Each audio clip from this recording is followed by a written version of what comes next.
미국에서 가끔 말도 안 되는 그 소송 사건이 있거든요. 그 중에 하나가 여러분들도 아마 들으셨겠습니다만은 수년 전에 워싱턴 DC에서 한인이 운영하는 세탁소에서 일어난 일인데, 현직 판사였던 로이 L. 피어슨이라는 사람이 자기 바지를 맡겼는데 분실이 됐다고 해가지고 소송을 5,400만 불을 한 거예요.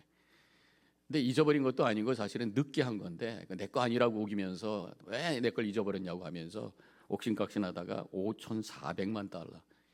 그 근거가 뭐냐? 가까운 데 있었는데 내가 멀리 가야 되니까 시간 써야 되고 돈 써야 되고 또 정신적 피해 해가지고 5,400만.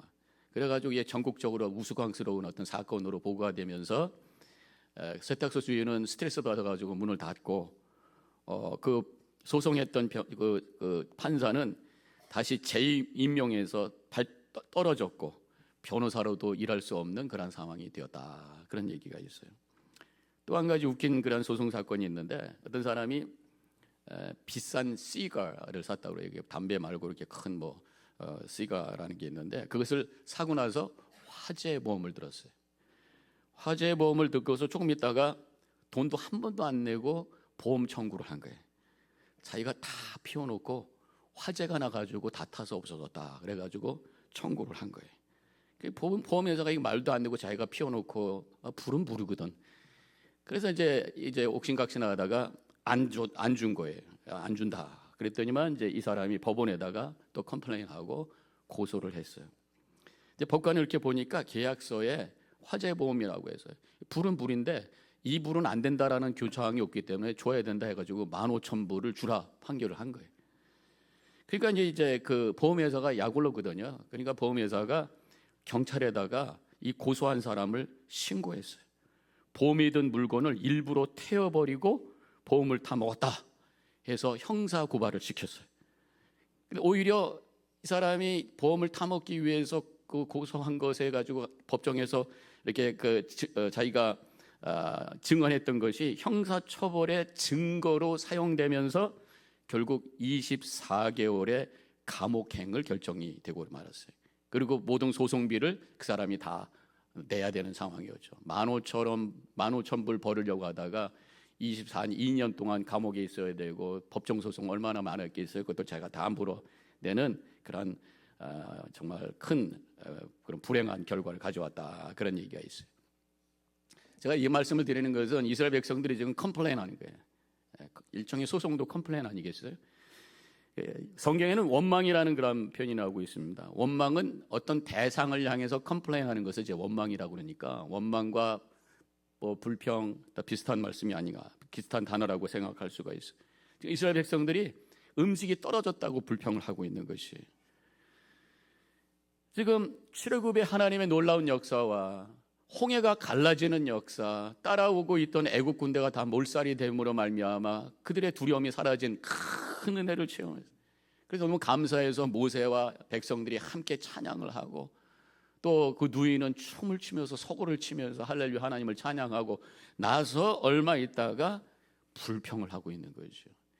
10개 받았는데 하나 부족하다고 불평하는 그런 모습이 바로 이스라엘 백성들의 모습이고 그게 또 우리의 모습은 아닌가 한번 우리가 생각해 볼 필요가 있다고 하는 것입니다. 지금 이스라엘 백성들이 출애굽한 지 한 달이 지났어요. 1월 15일 날 떠나서 지금 2월 15일이 된 거예요. 그래서 1절에 이스라엘 자손의 온 회중이 엘림에서 떠나 엘림과 시내산 사이에 있는 신광야에 이르니 애굽에서 나온 후 둘째 달 15일이라 2월 15일이다. 한 달이 됐어요. 한 달이라는 시간의 의미가 있는데 당시의 문화가 어디 여행을 하게 되면 긴 여행을 하게 되면 30일을 맥시멈으로 삼은 거예요. 왜냐하면 음식을 가져가야 되는데 어디 식당이 있는 것도 아니고 무슨 호텔이 있는 것도 아니고 그러면 대개 한 달치 정도의 양식을 가지고 나간다는 거죠. 지금 이스라엘 백성들이 한 달이 됐어요. 그러니까 이 맥시멈의 어떤 여행의 시간을 쓴 거란 말이죠. 그러니까 지금 불평하기 시작하는 거예요. 사실은 먹을 것이 다 떨어진 거는 아니에요. 3절에 이스라엘 자손이 그들에게 이르되 우리가 애굽 땅에서 고기 가마 곁에 앉았던 때와 떡을 배불리 먹던 때에 여호와의 손에 죽었더라면 좋았을 것을 너희가 이 광야로 우리를 인도해내서 이 온 회중이 줄여 죽게 하는도다. 음식이 없어서 지금 다 굶어 죽게 생겼다. 사실 그건 과장이에요. 음식이 많이 사실은 있었어요. 그들이 나올 때에 애굽 사람들이 이것저것 많이 줬습니다. 출애굽기 12장 38절에 보면은 수많은 잡족과 양과 소와 많은 가축이 그들과 함께 하셨으므로 많은 가축을 끌고 나왔어요. 그 부족한 것이 아닌데 조금 아직도 남아 있지만 좀 부족해지고 한 달이라는 시간이 지나니까 불안해지면서 불평하기 시작을 했다고 하는 것이죠. 오늘 이스라엘 백성들의 그 불평의 이야기를 보면서 이 불평에 대한 특징을 몇 가지 생각하면서 우리 자신을 한번 되돌아보는 시간을 가졌으면 좋겠다, 이런 생각을 가지고 말씀을 준비해 봤습니다. 첫 번째로 불평은 습관이 된다고 하는 것이에요. 어떤 행동이 반복이 되면 습관이 되는 것입니다. 이스라엘은 이미 여러 번 불평을 했어요. 지금이 세 번째. 이미 처음에 나와서 홍해 바다 앞에서 불평을 했습니다. 그리고 하나님께서 그 길을 열어주셨어요. 그러고 나서 마라에 가가지고 쓴물이 나오니까 또 불평을 했어요. 그리고 이번에는 음식이 없다고 불평을 하는, 이게 세 번째 불평이. 계속해서 불평합니다. 10번의 불평이 이어지고 있는 거예요. 그 광야 여정 속에서 이 불평이 아주 습관이 되어버렸어요. 그래서 제가 오늘 말씀의 제목을 불평쟁이 이스라엘, 불평의 전문가가 됐다는 게, 불평이 아주 익숙해진 사람이 되었다라는 표현으로 불평쟁이라는 표현을 써봤어요. 습관은 누가 만듭니까? 내 자신이 만드는 거야. 그런데 습관 때문에 또 내 인생이 만들어진다라는 그런 어떤 아이러니가 그 속에 있다라고 하는 것입니다. 습관은 내가 어떻게 행동하느냐에 따라서 그것이 반복이 되면서 만들어지는 것인데, 행동은 내가 어떻게 생각하느냐에 따라서 이루어지는 거예요. 그래서 이런 말이 있잖아요. 생각을 심으면 행동이 나오고, 행동을 심으면 습관이 나오고, 습관을 심으면 성품이 나오고, 성품을 심으면 운명이 결정된다. 결국 생각에서 시작이 돼서 습관이 되고, 그 습관에 의해서 내 인생의 운명이 만들어진다라는 말이죠. 어떤 습관을 갖느냐가 참 중요한데, 그 습관은 결국 내 생각을 어떻게 하느냐에 따라서 만들어진다고 하는 것이죠. 부정적인 생각을 가지고 있는 사람이 결국 불평하게 되고, 불평이 반복될 때 불평이 습관이 되게 되고, 매사에 불평 불만하면서 그 인생이 찌그러지는 인생이 될 수가 있다고 하는 것을 생각할 수가 있다고 하는 것이죠. 우리 하나님의 믿는 사람은 은혜를 찾고, 은혜를 고백하고, 그 은혜를 누리고 감사하고 나누는 사람인 줄로 믿습니다. 그래서 우리 성도들의 입술에서는 항상 감사가 나오는 거예요. 그러니까 늘 생각을 긍정적으로, 믿음은 긍정, 하나님의 긍정을 받아들이는 것이 믿음이에요. 그래서 은혜를 찾는 것이 뭐예요? 긍정하는 거잖아요. 그런 생각을 가지고 감사하기 시작하면 이것이 습관이 돼서 매사에 어려움이 와도 거기서 은혜를 찾고, 또 큰 좋은 일이 생기면 하나님의 은혜 고백하면서 감사하는 삶을 살게 돼요. 거룩한 습관, 감사의 습관, 우리 모두의 습관이 되시기를 축원합니다. 불평, 불만의 습관을 만들어서는 그 인생이 찌그러지게 되는 거예요. 불평과 원망은 파괴적인 힘이에요. 결국 불평과 불만을 하게 되면 그 삶이 불행하게 된다는 것이에요. 육신의 건강도 해쳐요. 불평과 불만을 하게 되면은 이 코르티솔이라고 하는 호르몬이 나온다고 합니다.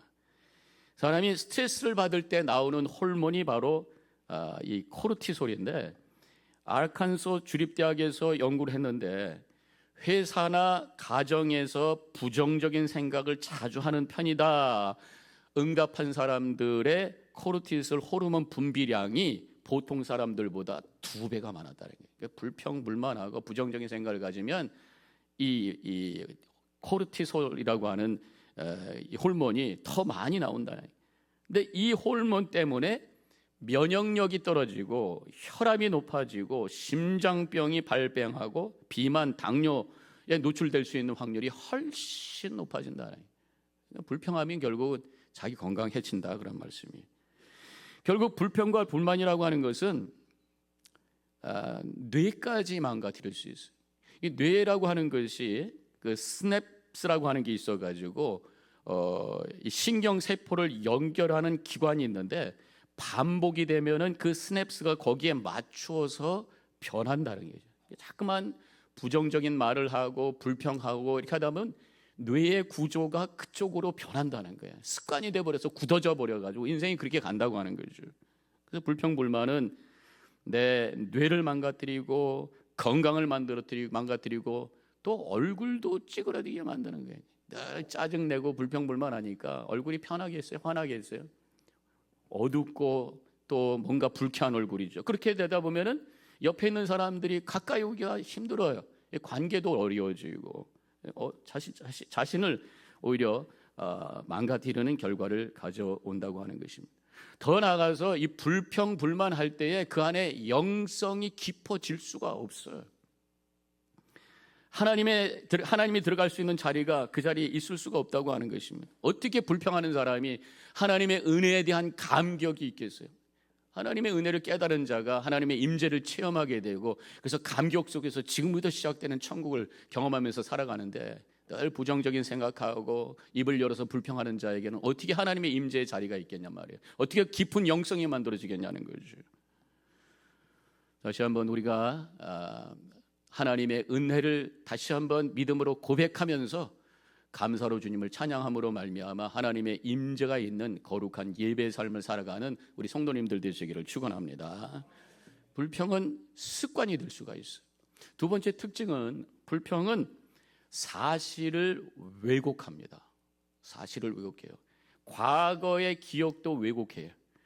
오늘 2절 3절 이스라엘 자손 온 회중이 그 광야에서 모세와 아론을 원망하여 이스라엘 자손이 그들에게 이르되 우리가 애굽 땅에서 고기 가마 곁에 앉아 있던 때와 떡을 배불리 먹던 때에 여호와의 손에 죽었더라면 좋았을 것을 너희가 이 광야로 우리를 인도해 내어 이 온 회중이 줄여 죽게 하는도다. 그래서 여기 지금 과거를 미화하고 있어요.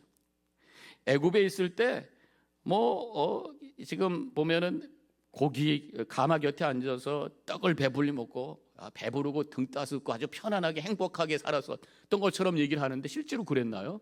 아니잖아요. 노예 생활이었잖아요. 그리고 성경에도 보면은 출애굽기 3장 9절에서 애굽 사람이 그들을 괴롭게 하는 학대도 내가 보았으니 하나님께서 학대하는 것을 보고 하나님의 백성들이 학대당하고 고통 가운데 부르짖는 소리를 들으시고 모세를 보내서 애굽에서 출애굽하신 것이 지금 이 여정이란 말이죠. 그런데 갑자기 지금 조금 불편하다고 불평하면서 과거에 가져왔다. 과거를 미화를 시킨단 말이에요. 그것을 과거의 낭만화 현상이다. 그렇게 얘기를 한다고 그래요. 현재에 대한 불평과 불만이 옛적 과거의 기억을 미화시키는, 사실을 왜곡시키는 그런 어리석은 결과를 가져온다고 하는 것입니다. 우리도 가만히 생각을 해보면 좀 그래요.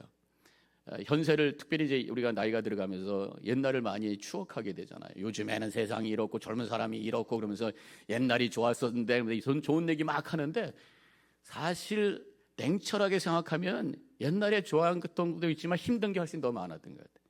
뭐 서로 이웃들끼리 나눠 먹고 이런 것도 있었는데 같이 좁은 데 살았기 때문에 서로 또 싸우고 뭐 특별히 또 남자 어르신들 술 잡수시고 싸우고 이런 것들이 제가 살았던 동네에 많이 있었던 것 같고 이 술 마시고 뭐 특별히 거지들이 많이 있었는데 우리가 목사관에 살았기 때문에 가끔씩 뭐 의도로 오시는 분 있는데 술 잡수시고 오셔서 막 지팡이로 제 배도 찌르고 막 그러면서 괴롭혔던 그 기억이 저도 아직도 생생하단 말이에요.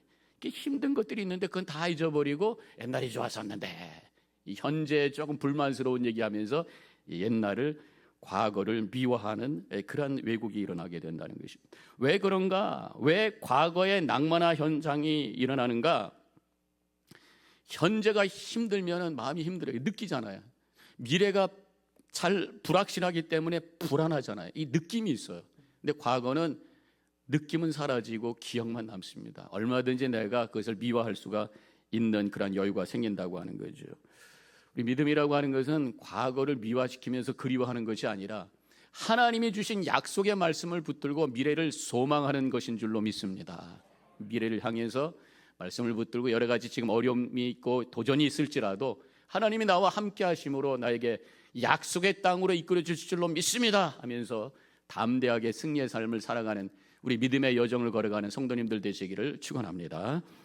이 원망과 불평은 과거를 미화시키고 현재를 또 과장을 시켜요. 현재 문제를 과장을 시켜요.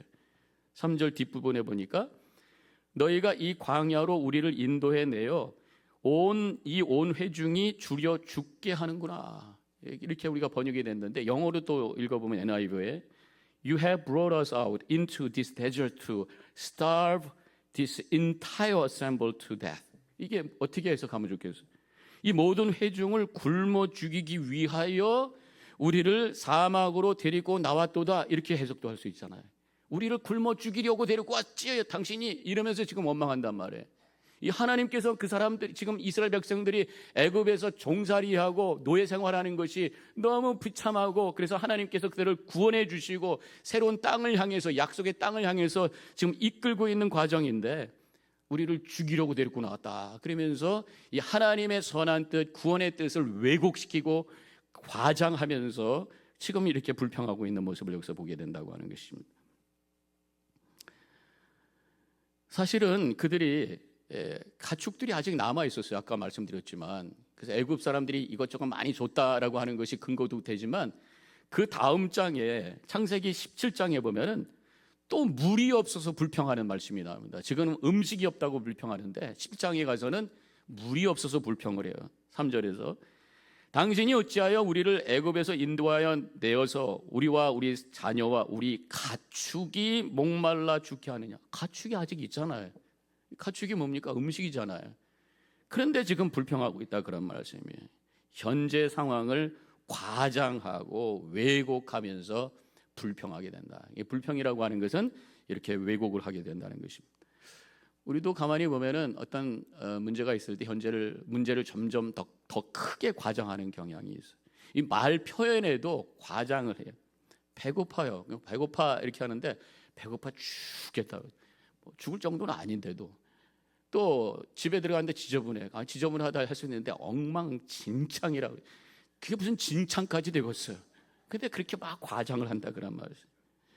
또 불평을 하게 되면은 다른 사람의 잘못을 과장하고 왜곡하고 비방하면서 그 사람의 인격에 상처를 주는 죄를 짓게 된다는 거죠. 특별히 부부간에 여러 가지 서로 불편한 얘기가 생길 때 말 조심하셔야 돼요. 과장하고 왜곡하면서 정말 마음에 상처를 깊게 남겨놓을 수도 있잖아요. 특별히 우리가 쓰는 용어 중에서 쓰지 말아야 될 것이 두 가지 하나 있는데, 부부간에 특별히 한 번도라는 단어하고 항상이라는 단어 쓰지 말자는 얘기 있잖아요.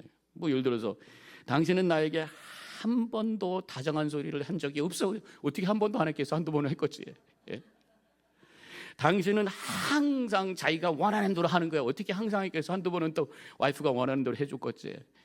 이렇게 항상 또 한 번도 이렇게 하면서 문제를 더 크게 과장해서, 그래서 그 문제를 갖고 씨름하면서 거기 속에 쑥 빠져가지고 허우적거리는 어리석은 결과를 가져온다는 것이, 우리 성도는 문제를 크게 만드는 사람이 아니라 작게 만드는 사람인 줄로 믿습니다. 문제가 없는 건 아니에요. 있어요. 그렇지만 문제를 크게 과장하는 사람이 있고 문제를 작게 만드는 사람이 있어요.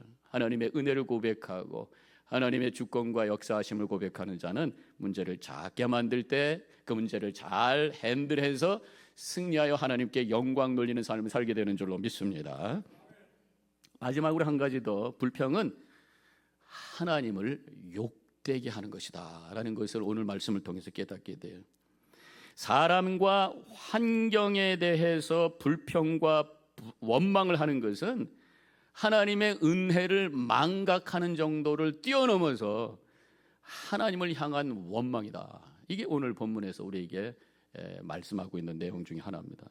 8절, 너희의 원망은 우리를 향하여 함이 아니요 여호와를 향하여 함이로다. 그래서 우리가 누구예요? 모세와 아론이. 너희들이 지금 우리한테 원망하는데 결국 하나님께 원망하는 것이다. 왜 그렇습니까? 출애굽의 모든 역사의 주체는 누구예요? 하나님이죠. 하나님께서 모세를 보내고 모세를 통해서 재앙을 선포하고 결국 하나님께서 그들을 출애굽시키시고 이끌어 가시는데, 그 도구가 되는 모세와 아론에게 원망한 것은 결국 그것을 이끄신 하나님을 향한 원망이다. 그런 말씀을 여기서 하고 있는 것이. 우리도 마찬가지입니다. 우리의 인생이라는 게 뭐예요? 출애굽을 통해서 광야의 삶을 지금 살고 있는 것이, 그리고 하나님의 약속의 땅 천국을 향해서 걸어가고 있는 여정이 지금 우리의 인생의 여정이라고 하는 것입니다.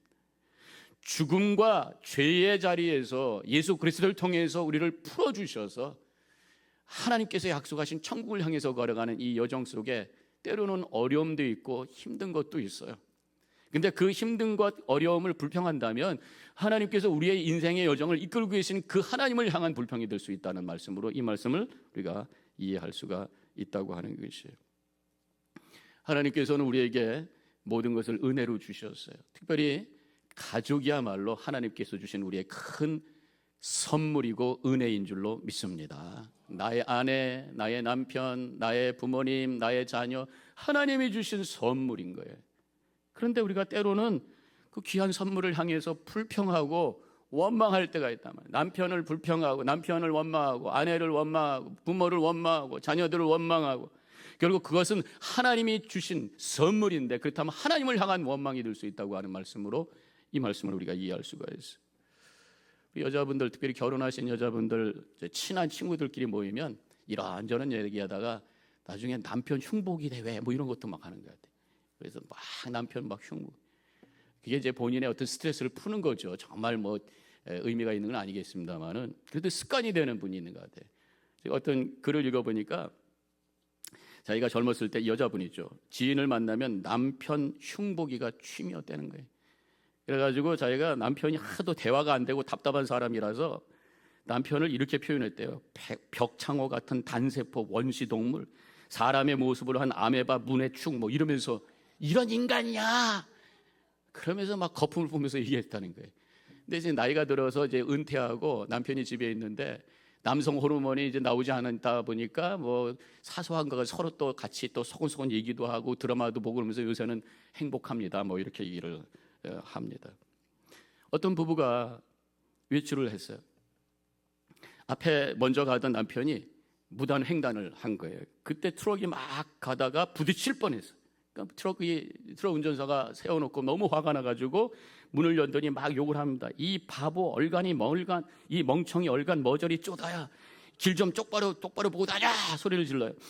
근데 아내가 그때 남편에게 여보 당신 아는 사람이야? 그러더니 아니 어쩌면 당신은 그렇게 잘 알아? 이러면서 남편을 흉보고 그랬다는 얘기가 있어요. 나의 남편, 나의 아내, 나의 가족, 하나님이 주신 귀한 선물인 줄로 믿습니다.